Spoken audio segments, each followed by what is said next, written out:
Eric, un petit point sur l'effectif. L'effectif, c'est stable par rapport au dernier match parce qu'il y a toujours Jordan qui est indisponible et autrement on récupère Lilian qui est plus suspendu. Donc, voilà. Et Jordan, sa blessure, c'est au mollet, c'est ça? Ouais, c'est au mollet. Et, il avait repris, il était proche de reprendre avec le groupe, il avait ressenti la dernière séance avant de reprendre. Donc, on est reparti sur un nouveau cycle. Donc voilà, on espère pouvoir le récupérer dans la semaine prochaine, mais c'est pas sûr quand même. Comment avance la récupération de Jonas, Martin? Est-ce que ça va bien?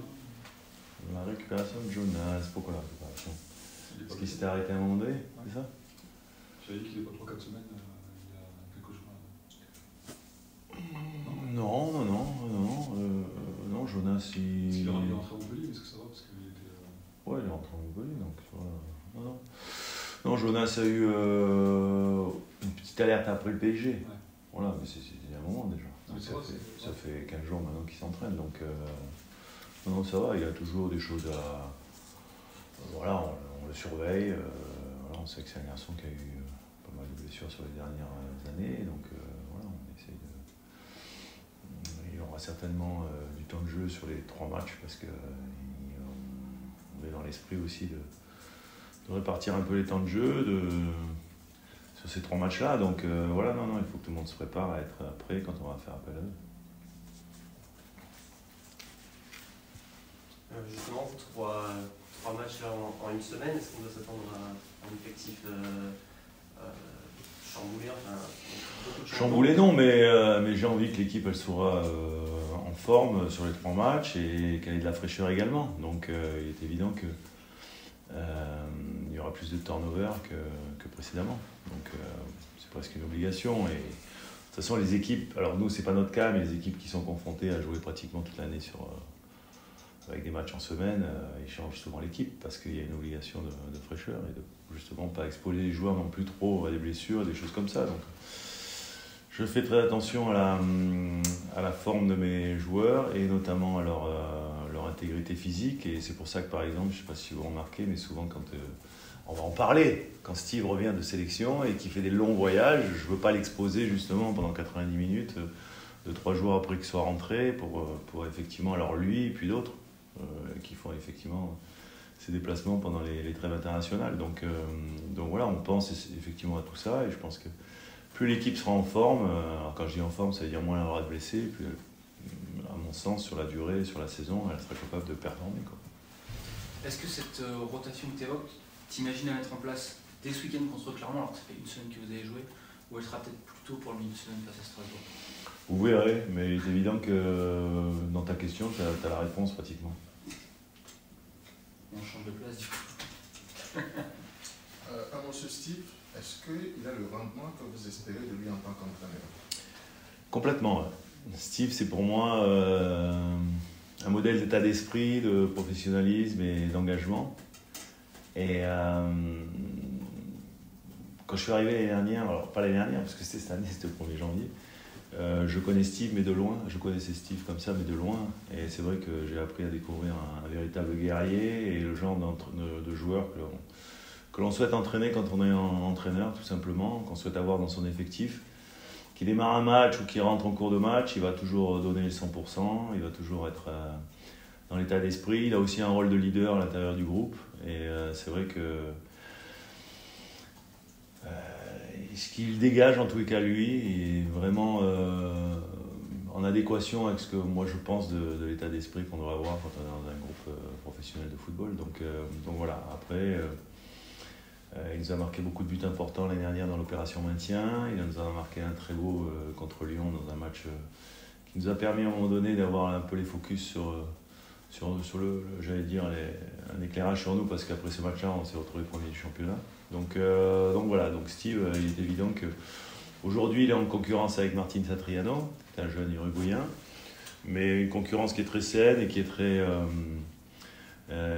très profitable au groupe, parce que c'est vrai que dans mes choix souvent d'avant-match ou dans mes choix de composition de 11 au départ, j'essaie d'analyser un petit peu la forme de l'un ou de l'autre dans la semaine, et j'essaie aussi d'analyser forcément les forces en présence en face pour savoir quel est le meilleur choix. Donc voilà, donc ça évolue, mais sont tous les deux joueurs très importants. Du coup, dimanche, il joue? Il démarre? Si vous êtes là dimanche? Si. Si vous êtes là, je vais faire peut-être un effort pour qu'il démarre. Je ne vais pas vous faire un voyage de venir de si loin pour que vous ne voyez pas. En tout cas, ce qui est sûr, c'est qu'il participera parce qu'il participe toujours il participe toujours au match. Et comme je l'ai dit souvent dans ma réflexion, et notamment sur le match qu'on a joué à Montpellier, le faire démarrer, l'exposer après avoir fait un voyage en Afrique du Sud. On sait que les voyages, ça fatigue aussi, physiquement, psychologiquement. Avoir fait 2 matchs avec sa sélection, avoir marqué en plus avec la sélection. Voilà, j'ai toujours tendance à être précautionneux vis-à-vis de mes garçons, et justement quand ils sont exposés à des semaines comme ça qui peuvent être très fatigantes. Donc c'est pour ça qu'il n'a pas démarré à Montpellier par exemple. Voilà. Pour lui, sur la défense centrale, Eric, tu as un choix d'avis finalement à faire dimanche. C'est quoi en tant qu'entraîneur, tu laisses Julien qui fait une grosse prestation, tu vois Lilian qui est très costaud depuis le début de saison, c'est un choix... C'est un choix cornélien, effectivement. C'est un joueur qui a fait une très bonne prestation et qui nous a sorti un très bon match et qui mériterait d'enchaîner. Après, comme tu dis, c'est un choix de riche. Alors bon, on ne va pas se prendre non plus pour ce qu'on n'est pas, c'est-à-dire riche. On n'est pas trop non plus, hein, on va dire. Et notre mercato d'été l'a bien montré quand même. Donc, mais en même temps, comme je l'ai dit, il y a 3 matchs qui vont arriver là en 7 jours, 8 jours. Donc effectivement, on aura la possibilité d'avoir du temps de jeu et de donner du temps de jeu à ceux qui le méritent, quoi. Voilà. Les remplaçants ont gagné des points, j'imagine, pour Montpellier. Tous les joueurs qui, à un moment donné, participent aux entraînements et aux matchs ont la possibilité de marquer des points. Les points, c'est pas que dans les matchs, c'est aussi aux entraînements. C'est les entraînements qui te donnent envie, à un moment donné, de titulariser un joueur. Alors, il est évident que quand tu rentres en plus et que tu es performant et que tu es décisif, tu as envie de donner plus de temps de jeu également. Donc, forcément. Donc, il y a des garçons, effectivement, qui... aujourd'hui, dans notre groupe, méritent tout autant que certains de jouer, et certainement qu'ils ont plus le temps de temps de jeu dans les prochains matchs. Si on fait un focus sur les remplaçants, c'est vrai que tu parles de l'entraînement, est-ce que c'est pour ça que Brahimi n'est pas rentré à Montpellier? C'est vrai qu'il est venu avec entre guillemets, un statut aussi de joueur en jeu. Est-ce que c'est ça qui aujourd'hui fait qu'il ne joue pas trop j'ai vu aux entraînements depuis qu'il est arrivé, ce que j'ai vu sur les matchs amicaux quand on a mis les matchs amicaux en place. Malheureusement, avant le match de Montpellier, et pendant la trêve internationale, il était blessé. Il ne s'est pas entraîné pendant une semaine. Il n'a pas participé en plus au match contre Monaco. D'autres ont joué, d'autres ont marqué des points, notamment aussi sur ce match amical. Donc il a pris un peu de retard par rapport à certains, mais j'allais dire une vision. C'est toujours des visions très dans l'instant et sur le moment. Ça change très vite. Et on sait que les blessures peuvent arriver, des cartons jaunes, et qu'un joueur qui n'a pas joué le week-end d'avant, il peut être décisif le week-end d'après. Il faut juste rester dans la mentalité, rester dans l'exigence de se dire que si je joue pas, qu'est-ce que je dois améliorer, et si je rentre, qu'est-ce que je dois faire pour effectivement être plus concerné par les matchs, quoi. Il est là-dedans, il est dans cette réflexion de... C'est une question qu'il faut lui poser, ça. Nous, on essaie en tous les cas staff d'emmener tout le monde avec nous. Après, comme je dis souvent, il y a des joueurs qui... on a parlé d'état d'esprit, de style. Il y a des joueurs qui... tu sais que tu pourras toujours compter sur eux. Et puis il y a des joueurs qui ont plus d'état d'âme. Donc ça, je ne dis pas qu'il en a actuellement, mais en tous les cas, c'est une question qu'il faut lui poser. Clermont n'est pas très bien, relégable. Perdre contre Lens, ce match en milieu de semaine à Montpellier. Est-ce que ça serait tombé dans la facilité de se dire que ça va rouler? Ah ouais, certainement. Ouais, certainement, parce que je pense que c'est une équipe qui est peut-être pas forcément à sa place. Elle a montré pratiquement avec la même équipe, hein, même avec quelques renforts en plus que l'année dernière, c'était une très bonne équipe du championnat. Alors après, voilà, c'est toujours pareil, une mauvaise entame de saison. Tu commences difficilement, on sait ce que c'est à Brest, de commencer difficilement en championnat, et après d'être dans une problématique d'être dans les derniers du classement et avec cette difficulté d'inverser la tendance, d'inverser la spirale. Mais en tous les cas, c'est une équipe qui a beaucoup de qualité, c'est une équipe qui récite un projet de jeu et un plan de jeu qui est bien établi, qui ne change pas, donc ils savent tout ce qu'ils ont à faire plus ou moins. Voilà, ils ont montré de bonnes choses dans certains matchs, sans avoir beaucoup de réussite. Maintenant, si on croit que le match va être facile, c'est sûr qu'on commence à se donner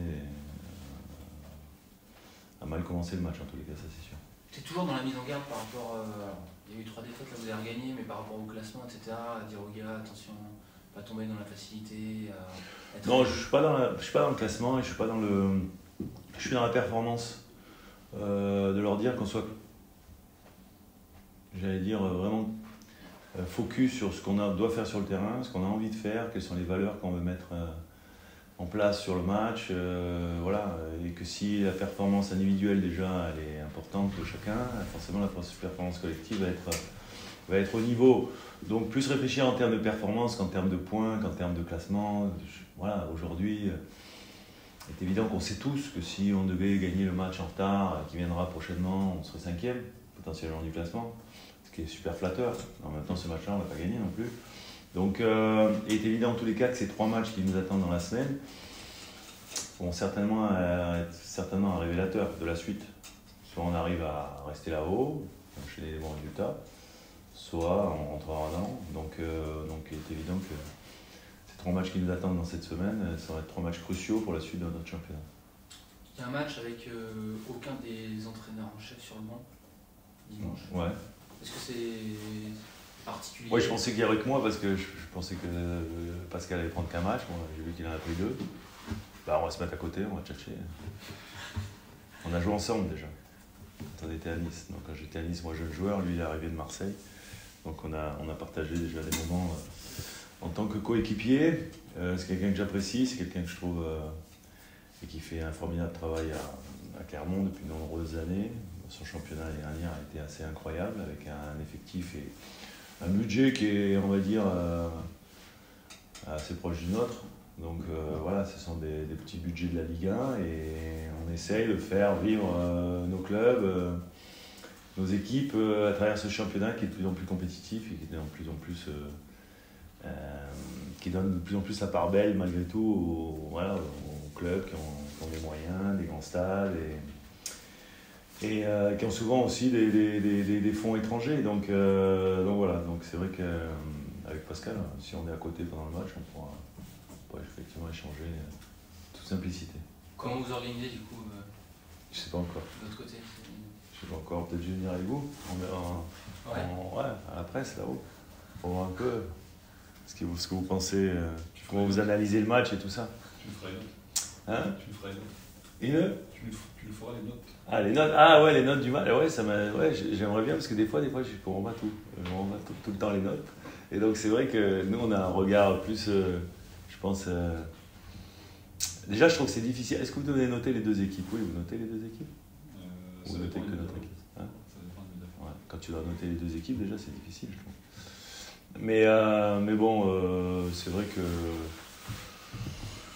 il y a eu des fois quelques notes un peu particulières, mais bon, ça fait partie du métier, quoi. Je te laisserai le micro du coup, t'as l'habitude? Non, mais non, j'ai vu qu'on même on notait les entraîneurs, parce que je savais pas avant. Donc on notait les entraîneurs, donc c'est marrant. Je vois, bon, donc le micro, non. Je peux commenter, tu sais. Non, ouais, mais là, franchement, non. Je serais un peu plus focus sur la performance de mon équipe, même si je ne serais pas d'une grande aide. Ce serait Bruno et Julien qui seront en bas du coup? Bah oui, Vous êtes comme toujours. Hein? Vous êtes sur votre fonctionnement? Non, Julien, on n'en a pas parlé encore. Tu vois, on est plus dans la mise en place de la semaine et du travail technico-tactique sur le match, sur l'adversaire, sur les vidéos. Bon, on en parlera tranquillement demain, je pense déjà. Mais bon, il n'y a pas de grand chambardement avant. Hein.